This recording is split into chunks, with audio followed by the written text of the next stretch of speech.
Bismillahirrahmanirrahim. Assalamualaikum warahmatullahi wabarakatuh. Alhamdulillah, alhamdulillahi bi ni'matihi tatimmu shalihat wa bi fadlihi tahsinul bidayat wa nihayat.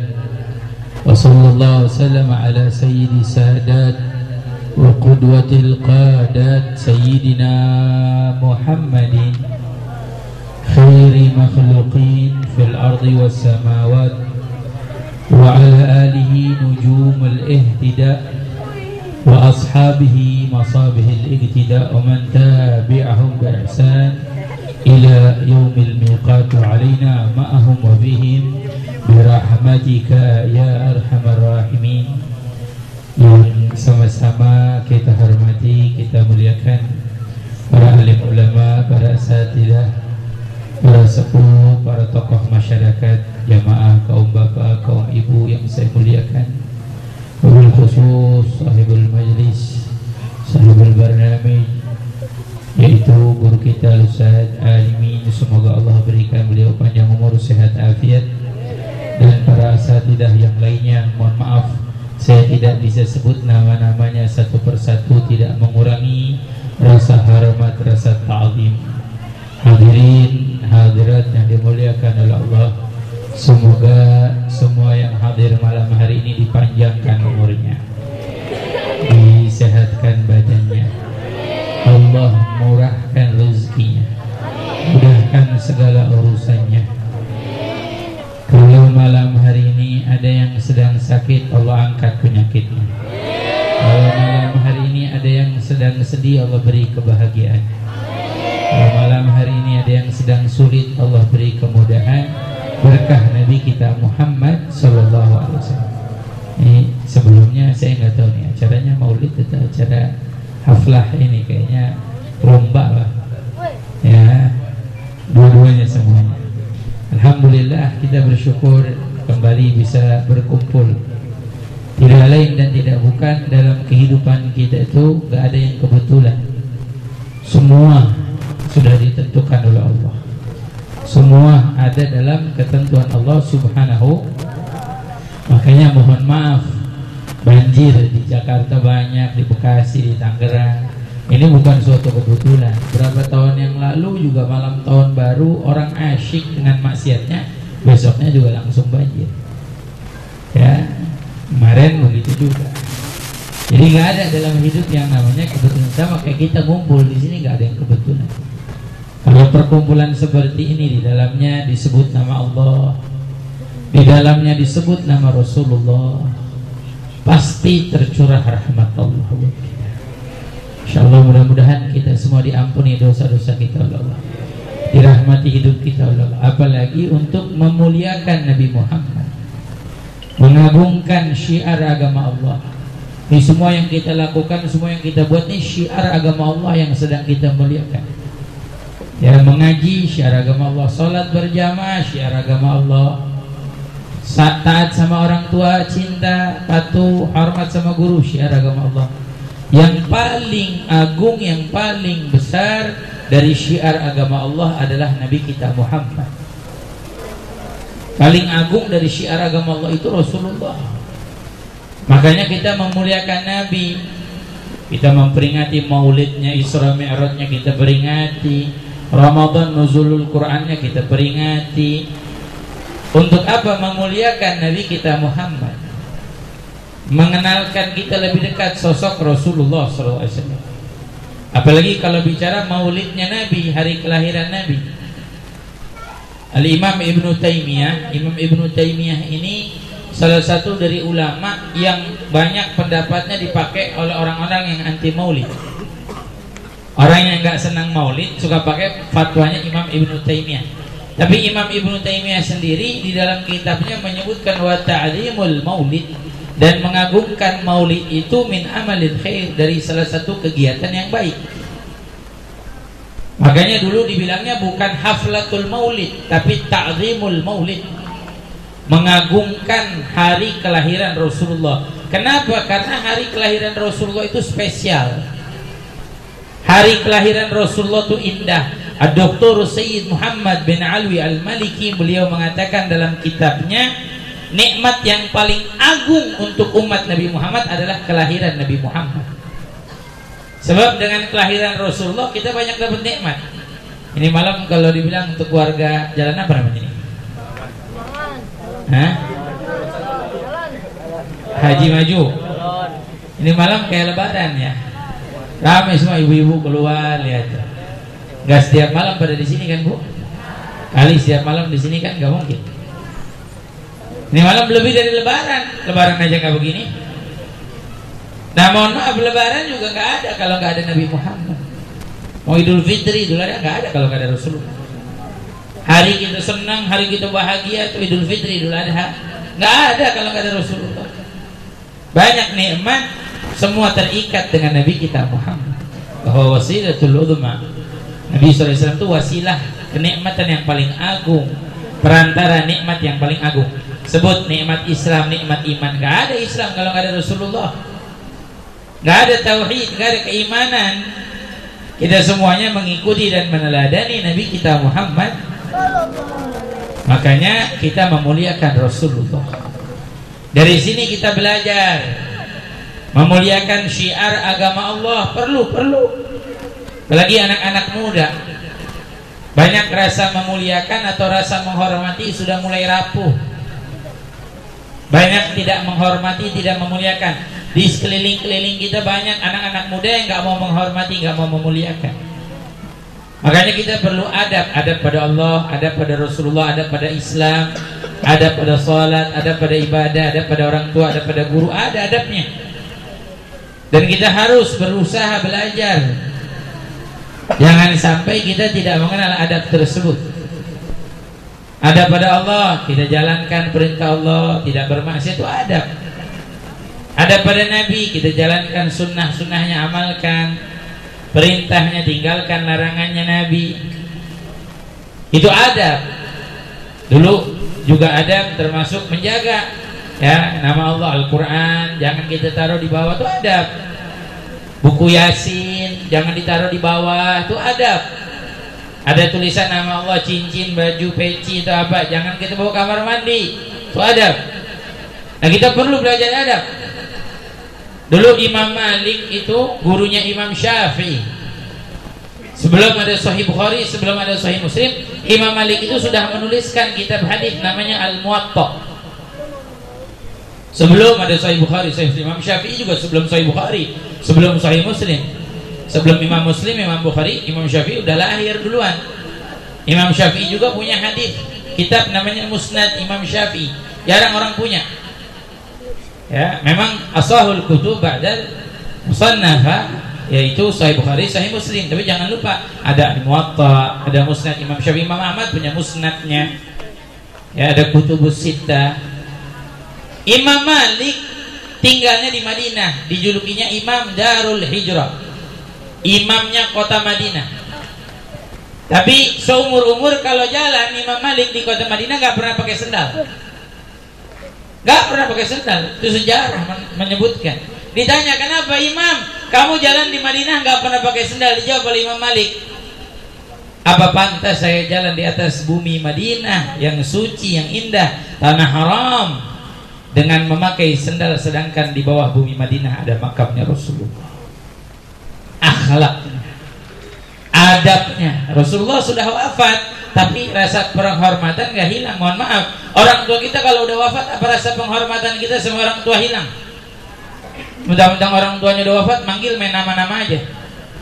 Bapaknya namanya Udin, ya Udin udah gak ada, gitu. Ya, untung bukan anaknya saya ya, begitu. Kan nggak boleh, rasa penghormatan itu nggak hilang walaupun orang sudah meninggal dunia. Taat sama orang tua nggak hilang. Ya. Nah, Imam Malik walaupun Rasulullah udah wafat, tapi di Madinah nggak pernah pakai sendal. Adab. Ya, adabnya dengan Nabi Muhammad. Makanya cintanya Imam Malik luar biasa. Kalau ada orang yang anti maulid, besok bilang ngapain sih bikin maulid? Emang dalilnya apa maulid? Kita kan kalau ngaji nggak semuanya tahu dalil. Kalau ngaji ibu-ibu tahu dalil, besok ibu-ibu jangan jadi murid, jadi ustazah. Lah kan yang tahu dalil guru. Ustadz, ustadzah wajib tahu dalil. Tapi kalau jamaah apa semuanya harus tahu dalil? Nah kan kita kadang-kadang, mohon maaf, ngaji kita kadang-kadang ya sesempatnya. Semua punya kesibukan, tapi paling nggak tahu hukum. Tapi apa harus tahu dalilnya? Wudu. Terus dalilnya gimana? Bingung dia. Saya mau tanya ibu wudu apa enggak? Wudu apa enggak kalau sholat? Dalilnya tahu nggak bu? Nah kan bingung kan ibu? Nah emang kita ngaji mesti tahu dalil.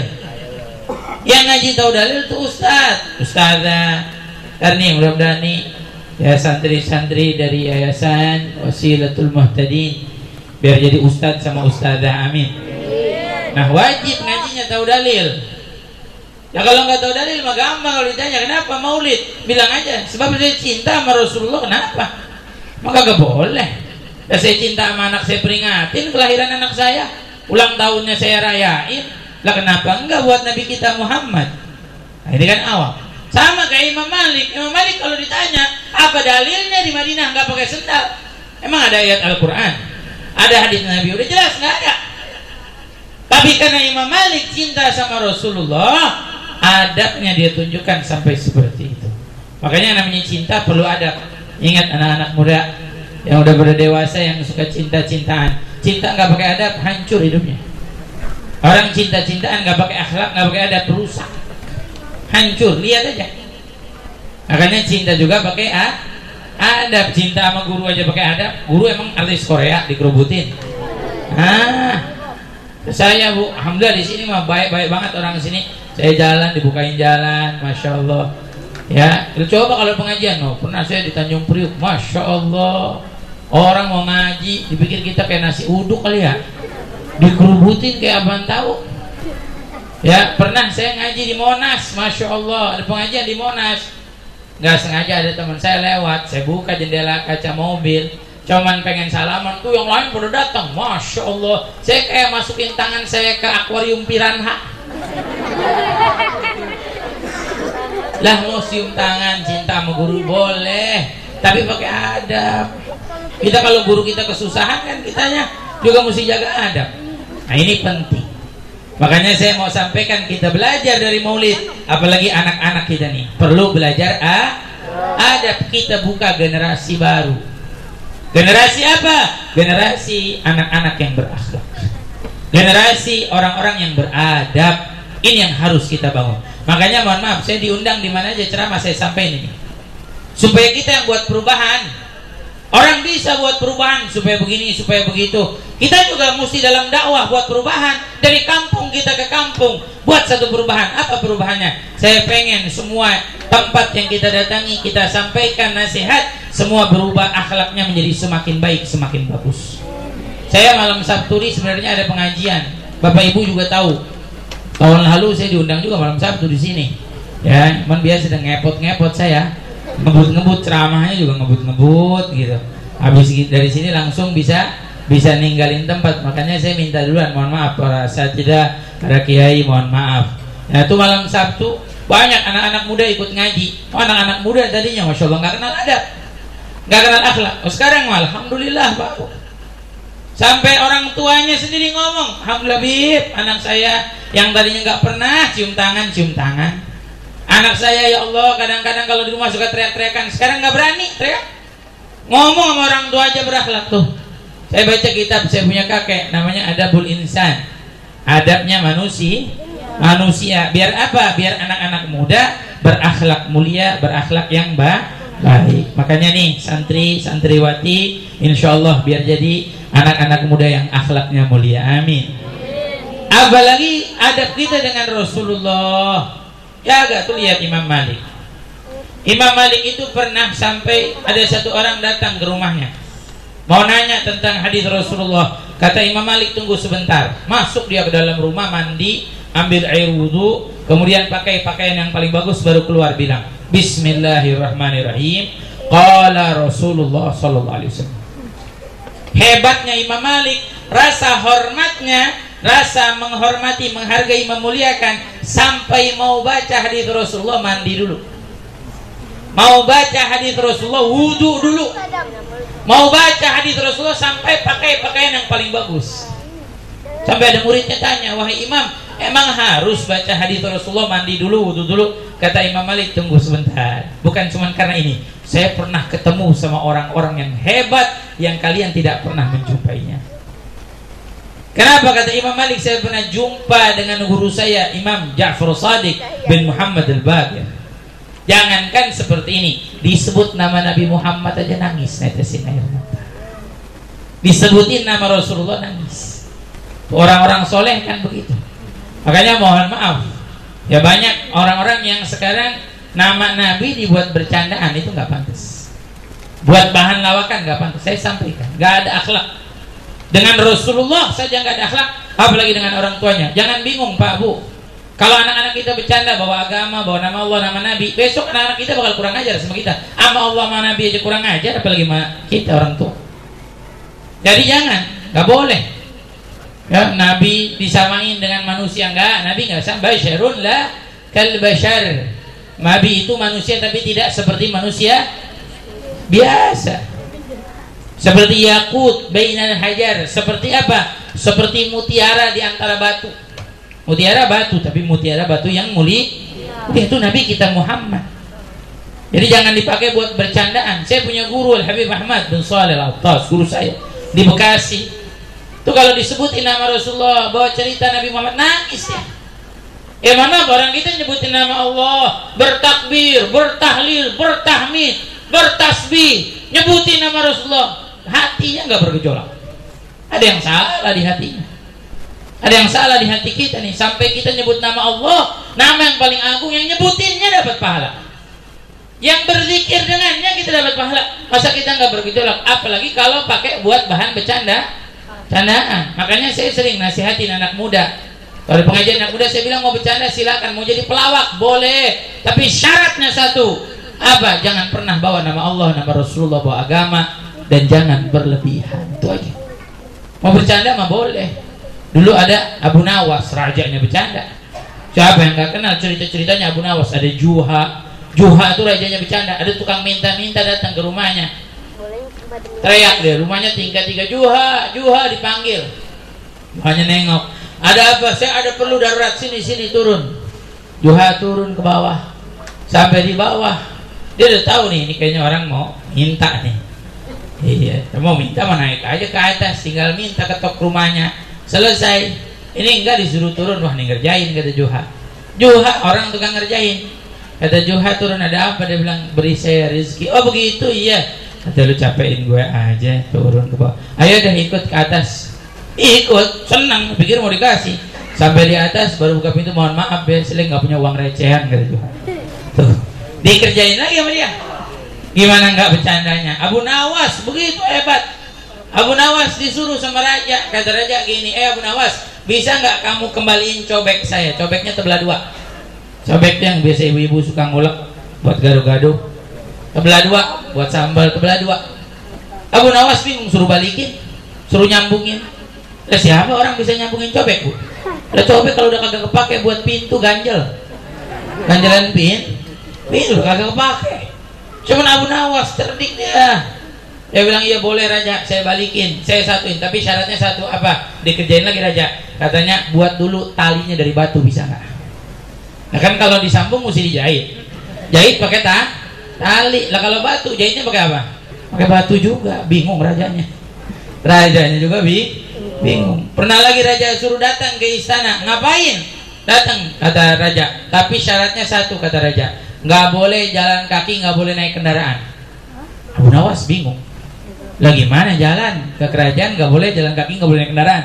Kayak saya disuruh hadir di sini maulid, nggak boleh jalan kaki, nggak boleh naik kendaraan. Gimana terbang? Jadi wali juga belum kita. Wali murid juga belum ya. Disuruh terbang kan nggak mungkin. Abu Nawas pintar. Oh begitu raja, iya. Tahu-tahu apa? Saya datang besok ke kerajaan.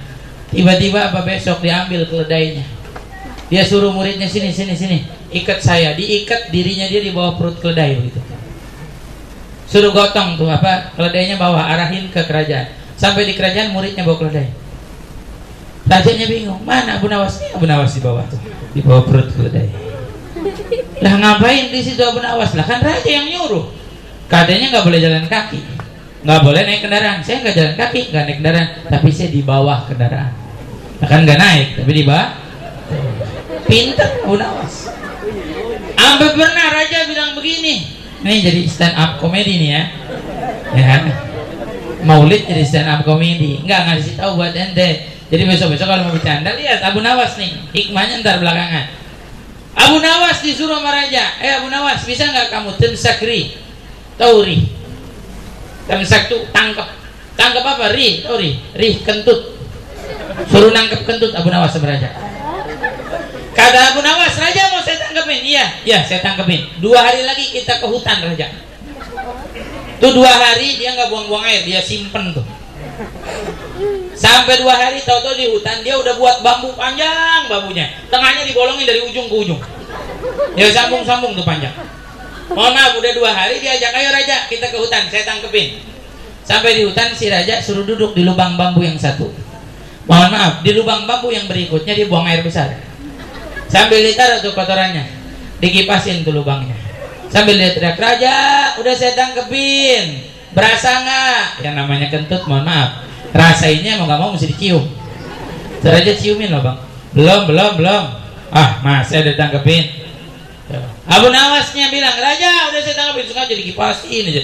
Mau nggak mau kan anginnya nyampe. Sampai kan ke lubang yang satu, baru dia didapat. Iya benar juga. Hebat ya Abu Nawas, kentut bisa ditangkap sama dia. Saya mau tanya, konyol nggak Abu Nawas? Konyolnya orang. Rajanya bercanda Abu Nawas. Tapi biar tahu anak muda, Abu Nawas nggak pernah bercanda bawa agama, nggak pernah bercanda bawa nama Allah, nggak pernah bawa nama Rasulullah. Ya mohon maaf dulu almarhum Benyamin Sueb pernah bercanda bawa nama Allah. Ada pelawak-pelawak dulu bercanda bawa nama Allah? Nggak ada. Nah, ini pelawak-pelawak sekarang. Ya Ustadz juga kalau mau ngelawak silakan Ustadz ngelawak, tapi nggak usah bawa bercanda nama Nabi. Apalagi Ustadz nggak pantas. Ya bercanda bawa nama Nabi Muhammad SAW. Lagi bilang Siti Aisyah, Nabi SAW jatuh cinta, Siti Aisyah masih kecil. Nabi itu demen sama perempuan. Astagfirullah. Nabi nggak nikahin Siti Aisyah umur 9 tahun kecuali perintah Allah Pak Bu. Nggak sembarangan, beda sama kita. Kalau kita mau kawin, kita yang kawin, kita yang milih nafsu kita, syahwat kita.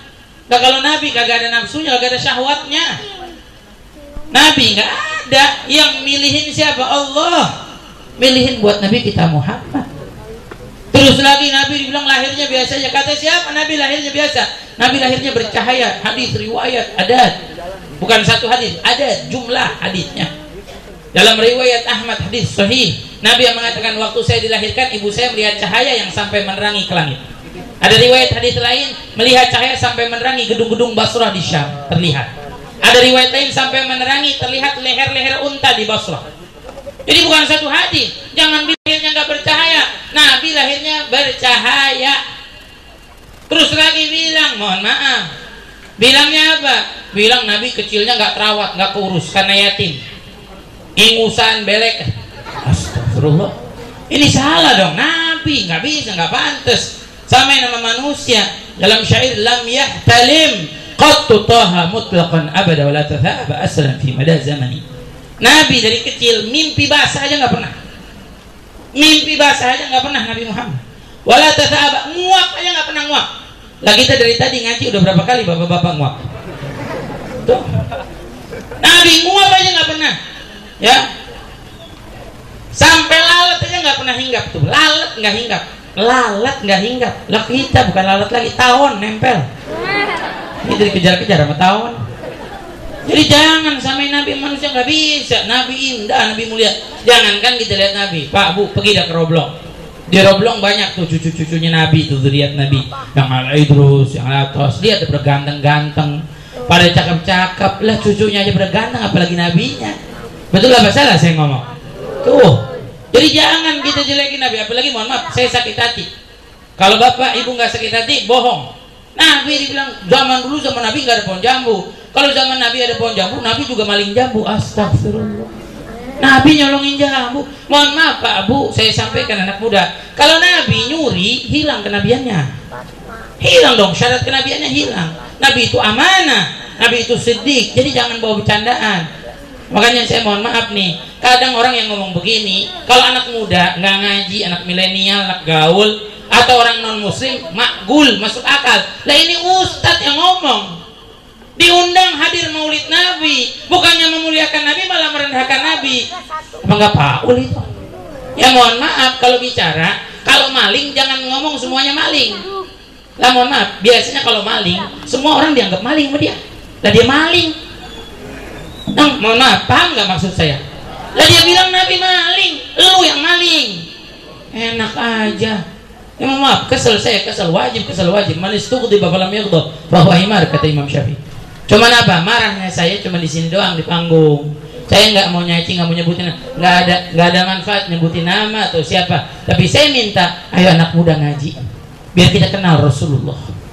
Jangan ngaji sama ustadz yang berani rendahin Nabi Muhammad. Lah kalau mau ceramah, silakan dah angkat dirinya aja, banggain saya begini, saya sedekah. Mendingan daripada ceramah jelekin Nabi, itu nggak boleh, nggak pantas. Makanya saya sampaikan, ayo kita belajar memuliakan Allah, memuliakan Nabi Muhammad. Pak Bu, anak muda, kita nggak bakal dapetin mimpi Rasul, cinta Rasulullah yang dalam, rindu sama Rasulullah, kalau kita nggak pernah memuliakan Rasulullah. Kalau kita nggak pernah memuliakan Nabi Muhammad, nggak bakalan.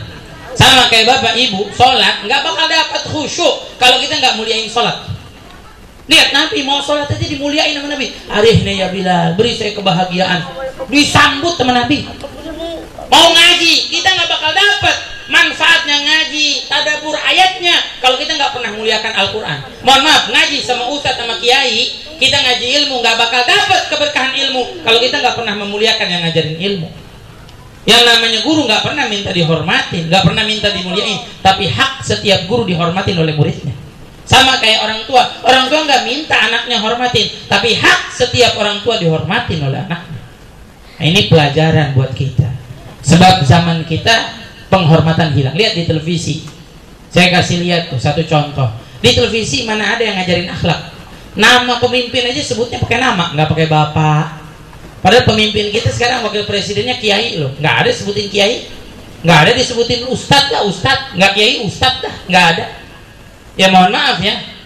Ya walaupun ustadz nggak pernah minta disebut ustadz, kiai nggak pernah minta disebut kiai, tapi yang namanya kita menghormati lah. Minimal bapak dah. Ini nggak mau sebutin nama-namanya aja. Tuh nyata di televisi kayak begitu. Nggak usah jauh-jauh, udah di kampung kita nih Pak RT, ada Pak RT hadir. Pak RT aja kadang-kadang sama orang kita nggak disopanin, nggak dihormatin. Lewat manggilnya teh, mau kemana teh? Pak RT biar kata mimpin 10 rumah, 20 rumah, pimpinan itu di wilayah wajib kita hormati. Haknya pemimpin dihormati oleh masyarakatnya. Wajib, walaupun pemimpinnya kagak beres. Walaupun pemimpinnya kagak benar, yang namanya masyarakat mah hormat sama pemimpin. Wajib kita hormatin. Lah kalau Pak RT dipanggilnya teh Pak RW, Pak Lurah Lur, Pak Camat Matdah. Iya. Makanya yuk belajar menghormati. Jangan sampai kita nggak menghormat, tinggal panggil bapak. Bapak mau kemana Pak? Belajar. Ini sengaja saya sampaikan karena banyak anak-anak kita. Ayo belajar akhlak. Mau berakhlak apa enggak? Insya Allah hormatin yang lebih tua, hormatin orang tua. Insya Allah. Satu pesan saya kalau boleh nggak pesan? Pesan saya banyakin sholawat sama Nabi Muhammad. Ya, jadi 2 dah, jangan 1. Sholawat sama Nabi minimal sehari 20. Biar ada amalannya gitu. Ngaji di sini apa amalannya? 20 sholawat setiap hari. Banyak apa dikit? 20 sebentar. Nggak nyampe 5 menit. Kata Nabi, siapa yang baca sholawat di pagi hari 10, di sore hari 10, nanti hari kiamat dapat syafaatku. Nabi yang bilang. Lagi kalau kita punya hajat 100 dah setiap hari, nggak lama. Ingetin, kalau perlu tulis di alarm waktunya sholawat sama Nabi. Jangan nulisnya waktunya jalan-jalan ke CNI ya. Jangan. Alarm isinya begitu. Ya, waktunya jalan-jalan ke mall kemana lah, isinya waktunya sholawat sama Nabi. Lah saya tulis. Kadang-kadang di kulkas saya tulis. Jadi tiap mau ngambil air ingat, oh ya ini belum tuh. Lah kita butuh pengingat, wa dzakir fa inna dzikra tanfa'ul. Saling beri peringatan, diingetin. Tuh sholawat sama Nabi. Kalau 100 kata Nabi, siapa yang baca sholawat sehari 100, Allah kabulkan 100 hajat buat kita.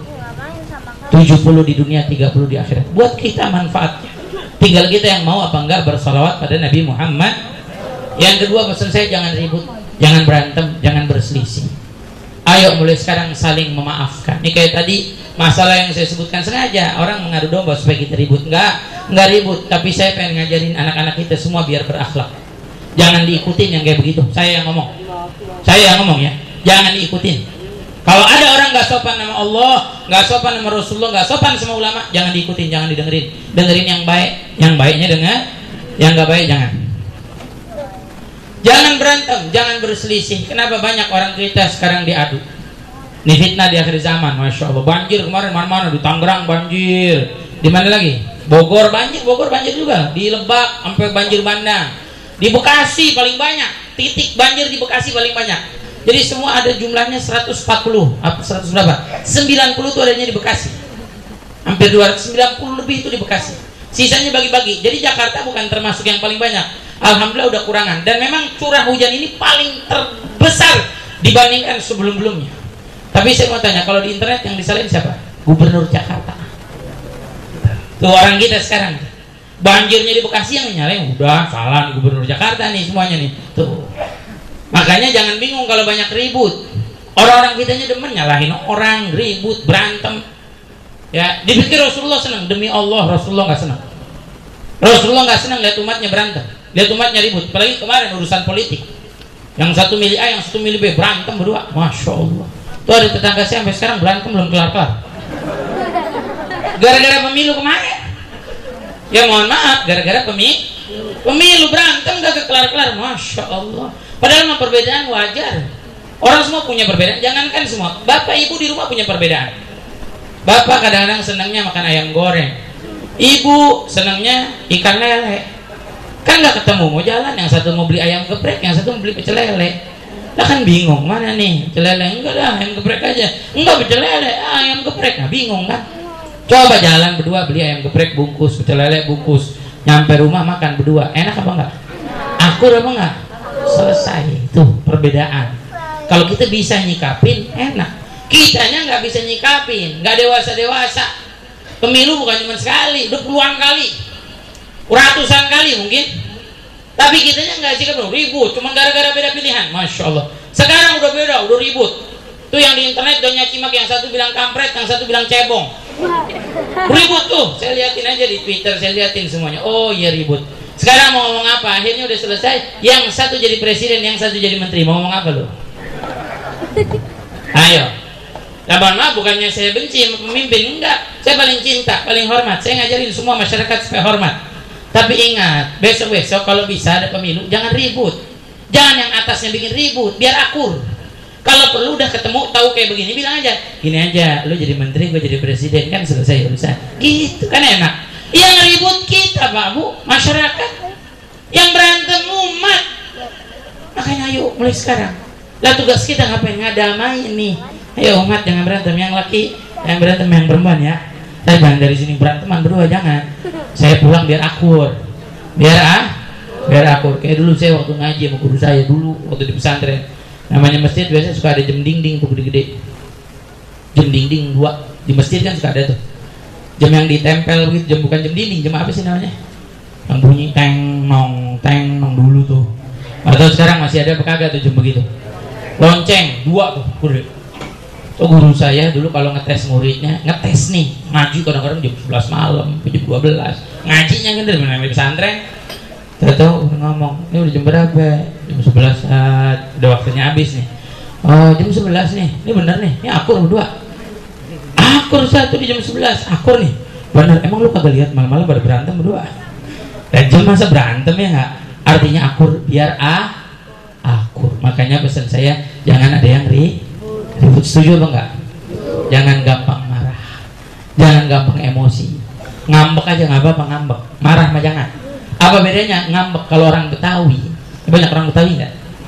Orang Betawi itu paling enak. Apalagi orang Betawi kawin sama orang Betawi enak. Iya, kalau berantem dua-duanya ngambek-ngambekan, diem-dieman. Orang Betawi kan kalau suami ngambek diem, tawarin kopi, tawarin, diem aja. Lah istrinya ngambek begitu diem, nggak dimasakin suaminya. Nah, makanya paling enak orang Betawi kawin sama orang. Jadi kalau dua-duanya berantem kan ngambek-ngambekan, diem-dieman. Ngambek mah diem aja kan enak. Tapi jangan sampai emosi. Orang kita sumbu pendek. Saya pernah ngetes begini nih. Saya ngetes keadaan di negeri kita. Nyata nih. Bulan Ramadan kemarin waktu ramai pemilu, saya bikin tulisan di internet. Tulisannya begini. Inti dari tulisannya, banyak orang baca tapi nggak paham, banyak orang dengar tapi nggak ngerenungi. Sayang. Ustadz nanti bicara banyak, Ustadz nanti ceramah di sini. Kalau dengerin tapi nggak direnungin percuma. Dengerin, renungin, amalin. Banyak orang di negeri kita baca tapi nggak paham. Saya bikin tulisan gini. Orang yang masih merokok haram jadi imam. Ini tulisan saya di media sosial. Bulan Ramadan udah saya hapus. Sebab kenapa? Orang marah-marah sama saya. Sampai 1930 lebih komentar. Saya masih ingat tuh sebelum saya hapus segitu. Nggak tahu kalau saya nggak hapus berapa ribu kali komentar. Tulisan saya, orang yang masih merokok haram jadi. Orang marah-marah sama saya. Wah, Habib kagak benar. Ajarannya sesat nih. Saya tulisnya begitu. Saya bilang, ya Allah, kata masih dalam bahasa Indonesia itu artinya sedang, berlangsung, lagi, sambil, itu masih. Ya, saya tulisnya orang yang masih merokok. Ya di mana-mana. Emang kalau masih merokok, lagi ngerokok, emang kagak boleh jadi imam. Matiin dulu rokoknya baru jadi Ibu masih makan nggak boleh sholat. Nggak boleh, Bu. Habisin dulu makannya baru udah kan masih. Ini jangan salah paham ya, ini ngetes. Jangan salah paham. Ntar kayak ada jamaah, saya lagi ngejelasin ngaji, tapi biar paham. Jangan sampai nggak paham. Ada jamaah saya udah bahas begini. Saya kemarin ceramah di mana-mana saya bahas nih, supaya netralin otak kita. Kalau baca sesuatu jangan gampang marah, jangan gampang emosi. Tahu-tahu udah habis ngaji dia masih nanya, Bib, emang bener Habib bilang orang rokok nggak boleh jadi imam tuh? Ini ngajinya kagak bener namanya. Kan saya bilang saya ngetes orang yang masih, artinya orang yang lagi ngerokok. Nih kata orang mana namanya nih, Kembangan ya. Nih biar netralin, biar paham, biar lebih masuk. Kata orang Kembangan, adzan nggak boleh kenceng-kenceng. Nggak boleh. Saya tanya kenapa nggak boleh? Nggak boleh, Bib. Adzan itu harus Allahu Akbar, Allahu Akbar. Nggak boleh kenceng, nggak boleh. Paham ya? Paham. Jangan salah ntar.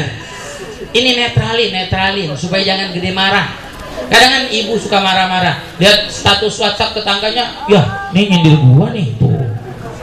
Jangan, santai aja, tenang aja, iya betul nggak?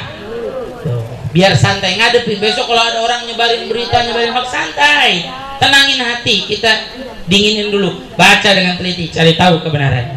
Nih kata orang Kembangan, Bib, wudu nggak boleh pakai air. Wudu nggak boleh pakai celana. Salah, ada tinggal balik ya. Saya tanya kenapa nggak boleh pakai celana? Pakai air. Kata orang Kembangan, nikah sama temen sekembangan nggak boleh. Nggak boleh, kebanyakan. Ya, dulu saya waktu masih tinggal di Kebon Jeruk sini, saya 4 tahun tinggal di Kebon Jeruk. Saya punya pengajian malam Selasa dulu, anak-anak ngaji kitab Sifat 20. Ada satu murid saya tanya, ente ngapain sekarang? Kerja, Beb. Ngapain kerja? Kerja ngojek.